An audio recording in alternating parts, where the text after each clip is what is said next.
ഞാൻ പഠിച്ചത് ശരിക്കും പറഞ്ഞാൽ ഇലക്ട്രിക്കൽ എഞ്ചിനീയറിംഗ് ആണ്. അപ്പം എനിക്കിഷ്ടം എന്ന് പറയുന്നത് ട്രാൻസ്ഫോമേഴ്സും ജനറേറ്റേഴ്സും ഒക്കെയാണ് സത്യം പറഞ്ഞാൽ.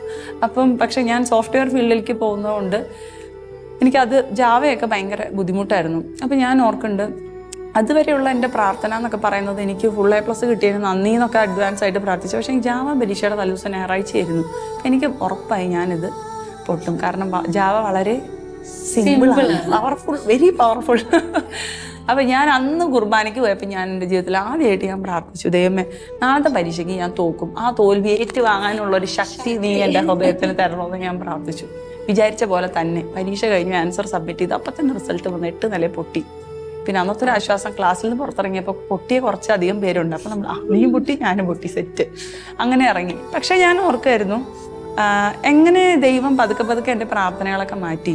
അതായത് അല്ലെങ്കിൽ എന്നെ പാസ്സാക്കിയില്ലല്ലോ എന്ന് പറഞ്ഞ് ദൈവത്തിനോട് പരാതിപ്പെടുന്നതിന് പകരം എൻ്റെ തോൽവിയിൽ എനിക്കത് പിടിച്ചു നിൽക്കാനുള്ള ശക്തി തരാൻ, അതായിരുന്നു അവിടെ എനിക്ക് പ്രാർത്ഥനയിൽ നിന്ന് കിട്ടിയ കരുത്ത്.